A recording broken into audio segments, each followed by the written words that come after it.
Je m'appelle Morgane, j'ai 35 ans et je n'aurais jamais imaginé hériter d'une fortune de 11 millions de dollars d'un oncle que je n'ai jamais connu. Oncle James n'est pas un membre de la famille que je vois souvent, nos relations étant tendues par des décennies de conflits au sujet de l'entreprise familiale. Mais je garde de bons souvenirs de mon enfance, lorsque je visitais occasionnellement son vaste domaine à la campagne. Ce jour fatidique, je rentrais chez moi de bonne humeur, impatiente d'annoncer la bonne nouvelle de mon héritage à mon époux bien-aimé, Eric.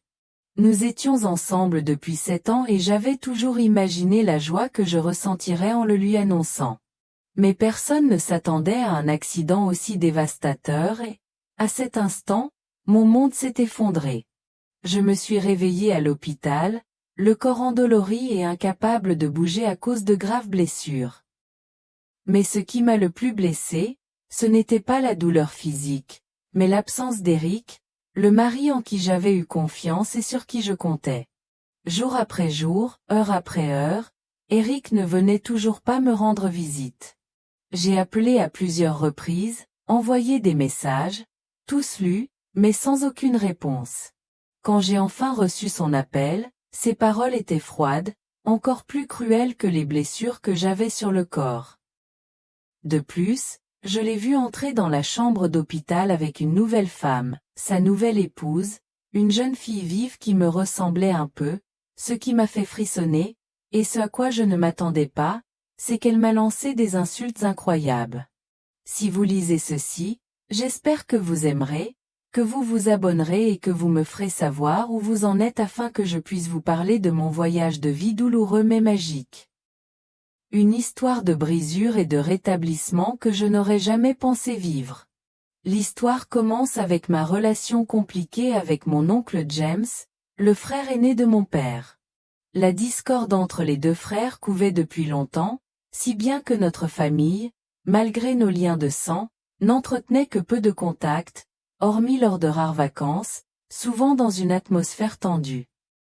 Pourtant, les visites que je rendais à mon oncle James, enfant, étaient des moments magiques, emplis de rires et de merveilleux souvenirs. Il collectionnait de précieux livres anciens, racontant ses voyages et des histoires d'affaires fascinantes à travers le monde. Oncle James était un homme d'affaires autodidacte qui avait bâti son propre empire immobilier et était considéré comme une figure emblématique de la ville. Mais sa vie privée était vide, car il ne s'était jamais marié et n'avait pas eu d'enfant.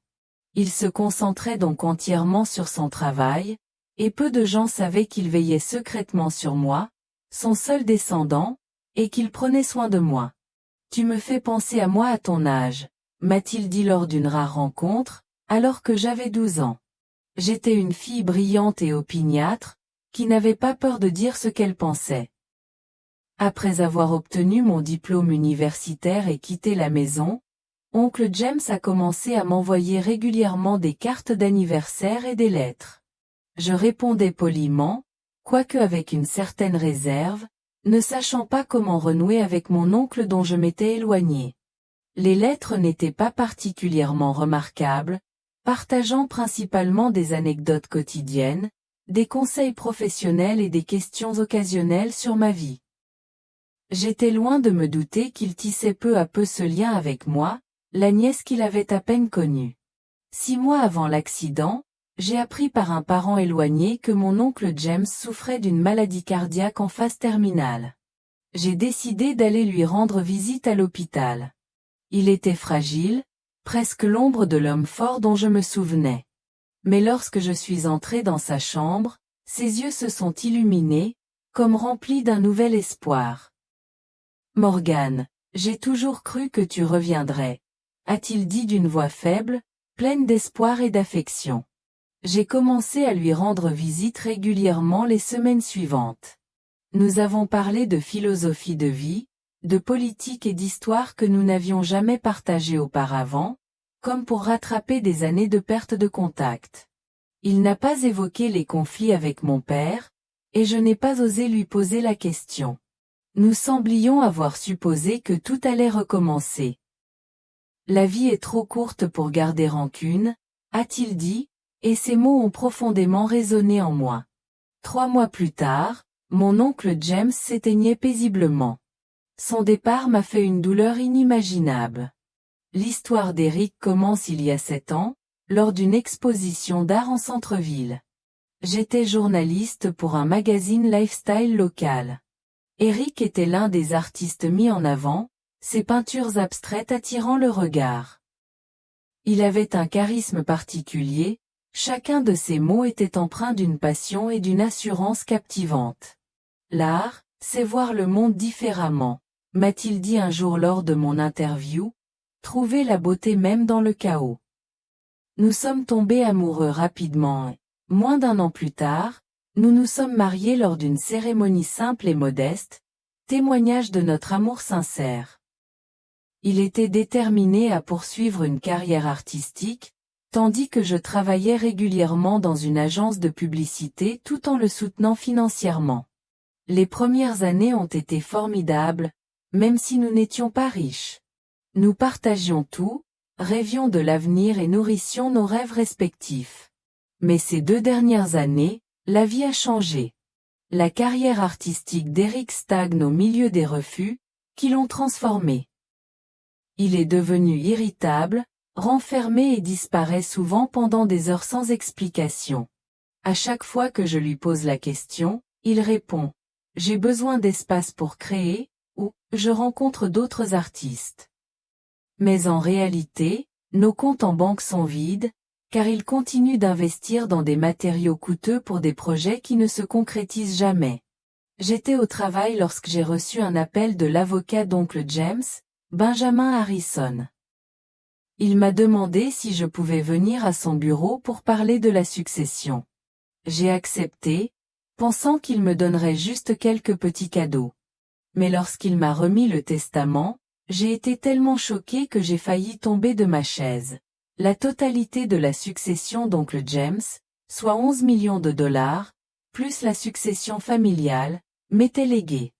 Il avait modifié le testament après notre réconciliation, a ajouté Benjamin.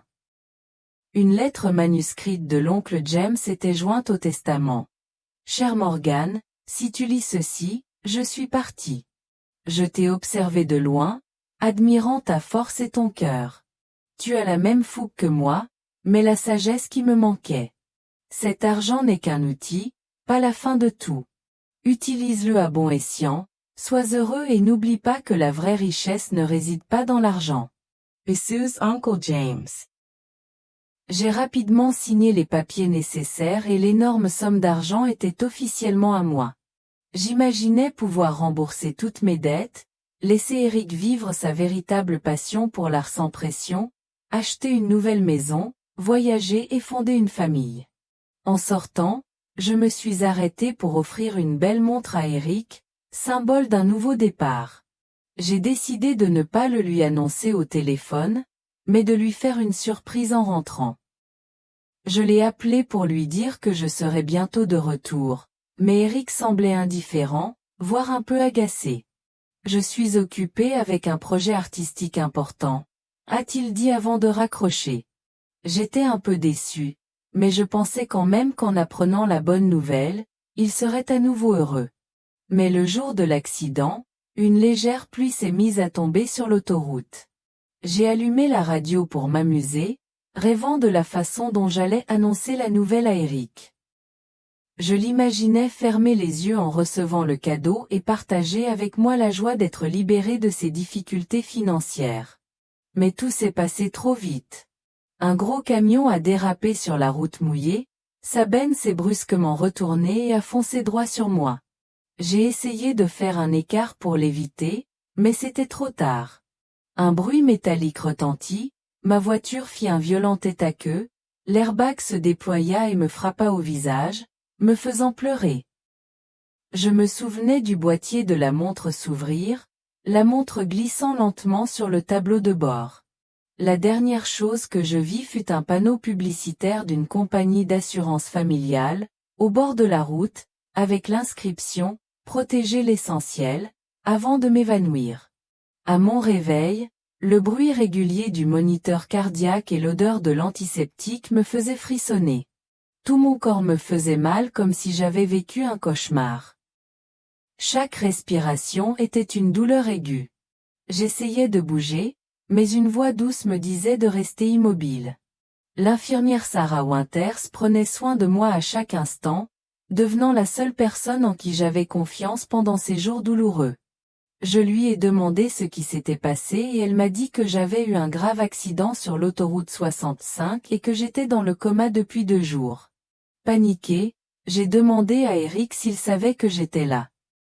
Elle est restée silencieuse un moment, puis m'a dit qu'elle l'avait appelé, mais qu'il n'était pas venu me voir. La nouvelle a été un choc. Le docteur Daniel Foster est ensuite venu m'expliquer les blessures. 3 côtes cassées, un grave traumatisme crânien, une fracture complexe de la jambe droite nécessitant des vis, ainsi que de nombreuses coupures et contusions. J'ai eu beaucoup de chance que le chauffeur du camion décède sur le coup, la seule chance que l'on puisse qualifier de « chanceuse ». Dans cette histoire tragique, j'appelais Eric sans cesse, mais son téléphone tombait toujours sur la messagerie. Mes messages étaient lus, mais sans réponse.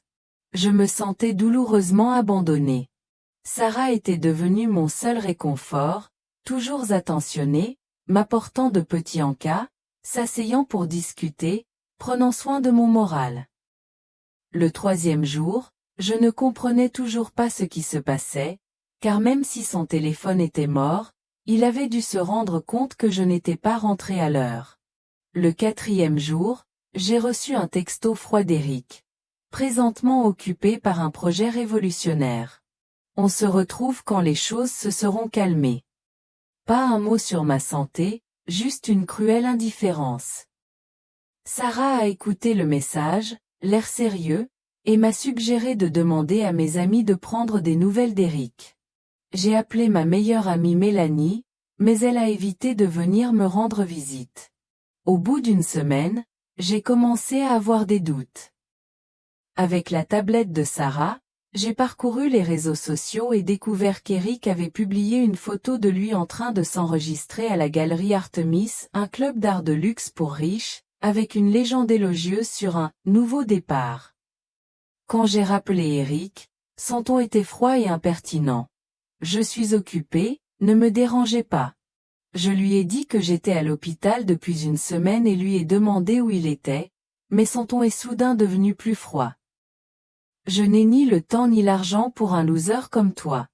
Certains d'entre nous passent à autre chose. Puis il a raccroché. J'ai pleuré, incapable de croire que l'homme que j'appelais mon mari puisse me traiter avec une telle cruauté. 1 heure plus tard, Sarah m'a retrouvée en pleurs et m'a prescrit des sédatifs pour soulager ma douleur physique et émotionnelle. Je n'arrêtais pas de penser que quelque chose n'allait pas du tout et que cette trahison était plus profonde que je ne l'avais imaginé. Les jours qui ont suivi ont été les plus sombres de ma vie. Je ne pouvais ni manger ni dormir, et je pleurais à en perdre la raison. 7 ans de vie commune, et c'est ainsi que nous avons pris fin, si brutalement et si froidement que j'avais l'impression de parler à une parfaite inconnue. Sarah, inquiète, a appelé une psychiatre, Jessica Parker, pour obtenir de l'aide. Jessica était une petite femme au regard doux mais perçant et sérieux. Elle m'a aidé à comprendre que je subissais plusieurs niveaux de choc. Traumatisme physique, trahison émotionnelle et solitude d'avoir été abandonnée sans prévenir. J'ai demandé à Jessica si Eric savait que j'avais hérité d'une importante somme d'argent.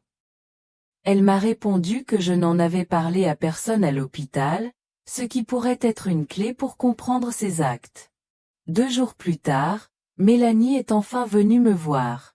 Elle m'apportait un petit bouquet de fleurs et me regardait avec pitié, sans oser me regarder directement. Quand je lui ai demandé pourquoi elle m'évitait depuis tout ce temps, Mélanie a souri tristement et m'a expliqué qu'elle prenait des médicaments et qu'elle avait du mal à garder son calme.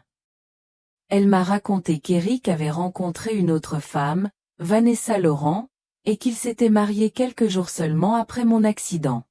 Eric avait même organisé une fausse cérémonie commémorative chez moi, en disant à des amis « Morgan est mort ». Ça m'a fait l'effet d'un coup de poing. J'ai failli m'effondrer en l'entendant me dire que j'étais morte. Mélanie m'a montré une photo sur Instagram d'Eric et Vanessa, main dans la main dans une galerie d'art, coupe de champagne à la main. Le visage de Vanessa non seulement ressemblait au mien, mais il évoquait aussi une émotion étrange, un lien de sang que je ne comprenais pas vraiment. En collaborant avec l'avocat Benjamin, j'ai appris qu'Eric tentait de saisir mes biens avec de faux documents et qu'il avait même présenté Vanessa comme ma sœur afin de contester mon héritage. J'étais sous le choc, car je n'ai pas de sœur. Mais le nom de Vanessa, ainsi que les signes, m'ont fait soupçonner qu'il s'agissait de la fille dont j'avais perdu contact, celle qui avait été donnée en adoption 17 ans plus tôt. Avec l'aide de Benjamin, je lui ai demandé de déterrer des informations sur Vanessa et de préparer d'autres rencontres. La veille de la confrontation, je n'ai pas pu dormir, l'esprit rempli de théories douloureuses. Comment Eric avait-il pu être au courant de l'héritage avant moi?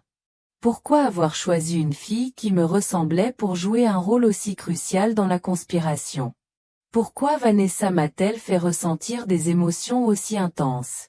J'ai demandé à Sarah d'installer une caméra cachée dans la pièce et j'ai utilisé le numéro de téléphone de Mélanie pour envoyer un SMS à Eric m'avertissant que j'étais réveillée et que je me souvenais de tout. La réponse est venue rapidement. On s'en occupe aujourd'hui. Je me suis préparée, prenant au sérieux le criminel qui m'avait trahi. La rencontre s'est déroulée comme une pièce de théâtre. Vêtu d'un costume, Eric est apparu, bien loin de l'artiste démuni qu'il avait été. Vanessa le suivait, gardant ses distances, ne dévoilant qu'une infime partie de sa silhouette élancée et de ses cheveux noirs. Eric jouait le rôle du mari inquiet avec de faux gestes, m'appelant « ma chérie » et disant que j'avais peut-être oublié des choses à cause de ma lésion cérébrale. Quand je l'ai interrogé sur le fait de prétendre ma mort, il a répondu « un malentendu ». Mais son regard trahissait ses mensonges ambitieux. Quand Eric m'a présenté les papiers de procuration qui semblaient me protéger, j'ai compris qu'il s'agissait d'un complot visant à contrôler mes biens. L'avocat Benjamin a soudainement allumé sa tablette et a diffusé une vidéo prise en caméra cachée montrant Eric et une femme signant de faux documents et contestant des droits de succession. Eric, furieux, s'est précipité pour prendre l'appareil, mais a été arrêté par des agents de sécurité. La femme debout en face de moi a révélé son visage pour la première fois, Vanessa. Son visage m'a rappelé une image d'enfance oubliée. Un nouveau-né que j'avais tenu dans mes bras une seule fois avant d'être donné en adoption. Vanessa m'a dit avec amertume. « Tu es ma mère. » Dans le silence de la pièce, j'ai eu le cœur brisé en tenant dans mes mains une vieille photo de moi, adolescente, tenant doucement ce bébé Vanessa dans mes bras. Vanessa m'a raconté sa vie et les 17 années de recherche. Elle était aimée de ses parents adoptifs, mais a toujours nourri le désir de retrouver ses racines. Eric, qui savait que je conservais une boîte à souvenirs, un objet inséparable contenant un souvenir du jour de la naissance de mon enfant, est allé la trouver et a élaboré un plan élaboré pour saisir l'héritage au nom de ma fille afin d'accroître son pouvoir financier. J'ai regardé Vanessa, son visage était à la fois celui de ma mère et le mien et pour la première fois, j'ai reconnu la fille que je croyais avoir perdue à jamais. D'une voix respectueuse et le cœur troublé, je lui ai expliqué pourquoi j'avais dû lâcher prise, à cause de la pression, de la peur, de la distance et des préjugés. Vanessa a essuyé ses larmes, et nous avons toutes deux commencé à guérir de vieilles blessures. Eric a essayé de discuter, affirmant qu'il n'y avait aucune preuve, nous traitant de menteurs et de manipulateurs émotionnels. Pourtant, les preuves étaient accablantes. Faux papiers, notamment des documents juridiques, comportements frauduleux, et même le fait qu'il n'avait pas encore divorcé légalement, ce qui invalidait son nouveau mariage avec Vanessa. L'avocat Benjamin a porté plainte et collaboré avec la police. Cette conversation a révélé la trahison d'Eric, révélant publiquement pour la première fois de nombreux recoins sombres. Sarah, l'infirmière dévouée, ne comprenait pas non plus pourquoi il irait si loin, la privant de sa bonne volonté pour mettre à exécution un complot aussi cruel, alors qu'elle aurait pu simplement vivre heureuse avec moi et profiter des bienfaits de son héritage. Ma vie a commencé à changer. Après l'arrestation d'Eric, j'ai dû me reconstruire sur les décombres, tant physiquement que mentalement. J'ai quitté mon ancien appartement, incapable de rester à cause des souvenirs douloureux. Vanessa m'a invité à vivre avec elle dans la grande maison de maître de l'oncle James, au calme de la campagne, un lieu associé à de beaux souvenirs d'enfance, devenu notre nouveau foyer. Au début, être mère et enfant après 17 ans de séparation a été difficile. Il y avait beaucoup à apprendre, des habitudes aux loisirs, en passant par le mode de vie. Vivre ensemble, étape par étape, a bâti une relation durable fondée sur le respect, la compréhension et surtout l'amour. J'ai progressivement retrouvé la santé grâce à des séances de kinésithérapie intenses, chaque petit pas étant salué et célébré. Vanessa est non seulement ma fille, mais aussi ma plus grande source de soutien spirituel. Avec l'aide de ma thérapeute, Jessica, et grâce à des séances de thérapie en ligne, j'ai appris à affronter et à surmonter la trahison, ainsi qu'à m'ouvrir à la fille que je croyais avoir perdue. Jessica nous a prévenus, Vanessa et moi, que la relation que nous avions construite dans cette situation unique prendrait du temps à se consolider et à durer. Nous avons commencé à prendre des habitudes quotidiennes agréables, comme regarder des films le dimanche soir, cuisiner ensemble le jeudi soir, faire des promenades quotidiennes dans la propriété pour m'aider à retrouver ma mobilité. À chaque conversation, nous avons comblé les 17 ans qui nous séparaient. Vanessa m'a demandé de rencontrer ses parents adoptifs, un couple simple et chaleureux qui l'avait élevé depuis son enfance. J'avais peur qu'ils ne m'acceptent pas, mais en réalité, ils m'ont accueilli à bras ouverts. Ils m'ont toujours considéré comme un membre de la famille, m'ont accueilli à tous les événements et ont construit une relation ensemble. Ce miracle m'a profondément touchée et m'a donné la motivation de poursuivre ma guérison. Il y avait encore de nombreux litiges juridiques, et j'assistais aux audiences sans craindre d'affronter Eric, désormais réduit à une silhouette silencieuse en uniforme orange. Lorsque j'ai été condamné à 8 ans de prison pour fraude et autres infractions, je n'ai pas ressenti d'euphorie, mais seulement du soulagement qu'une période aussi difficile soit terminée. Vanessa m'a demandé si j'aimais encore Eric. J'ai été honnête, non. J'ai plairé l'homme que je croyais qu'il était, mais ce n'était qu'une fausse image qu'il s'était créée. Eric n'était qu'un personnage créé à l'image de ses tableaux abstraits, pas l'homme réel.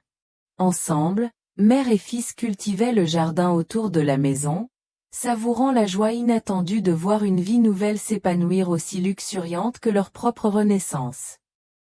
Benjamin et moi avons créé une association caritative au nom de James, qui se consacre à l'aide aux jeunes mères célibataires et à la promotion de processus d'adoption éthique, une façon de transformer une expérience traumatisante en une expérience socialement significative. Vanessa a commencé des études de psychologie à l'université et vivait avec moi dans la villa. Elle abordait les choses avec une compréhension profonde de la psychologie humaine, élargissant ainsi ses horizons, tandis que je réalisais que mon ancien travail dans la publicité ne me convenait plus. J'ai commencé à écrire comme thérapie et, petit à petit, je suis devenu plus structuré, transformant mes émotions en mes propres histoires. L'écriture m'a aidé à transformer la douleur en force. Exactement 1 an après l'accident, nous avons organisé une petite réunion avec Sarah, Benjamin, les inspecteurs de police, le docteur Jessica, Mélanie et la famille d'accueil de Vanessa. Bien que nous formions une famille atypique, nous avions tissé des liens forts à partir des fragments de notre passé. J'ai levé mon verre pour trinquer à mon voyage inattendu et à ceux qui m'avaient accompagné. Assise sur les marches de notre maison, les yeux rivés sur le ciel étoilé, Vanessa m'a demandé si je regrettais tout ce qui s'était passé. Après un moment de réflexion, j'ai répondu sans hésiter. Si je pouvais revenir en arrière, je choisirai quand même cette étape, car elle m'a aidé à retrouver ma fille. L'argent peut révéler la vraie nature d'une personne, distinguer le véritable amour du faux. La trahison d'Eric m'a appris cette douloureuse leçon, mais elle m'a aussi ouvert un nouveau chapitre de ma vie. Parfois, la plus grande douleur ouvre la porte à un nouveau bonheur. Un accident a brisé mon corps, mais a guéri mon cœur. Un mari ingrat m'a accidentellement mis en contact avec ma fille, disparue depuis 17 ans. La richesse ne se résume pas à l'argent en banque, mais à de vraies relations et à des choix de vie libres. Avez-vous déjà vécu une trahison qui s'est finalement avérée positive? Racontez votre histoire dans les commentaires ci-dessous. Si mon histoire vous parle, n'hésitez pas à aimer et à vous abonner à ma chaîne pour découvrir d'autres témoignages de force intérieure et de nouveaux départs surprenants. Partagez pour faire passer le message que même dans les moments les plus sombres, une lueur d'aube nous attend toujours. Merci de votre écoute et n'oubliez pas. La vraie force naît souvent des moments les plus faibles de la vie.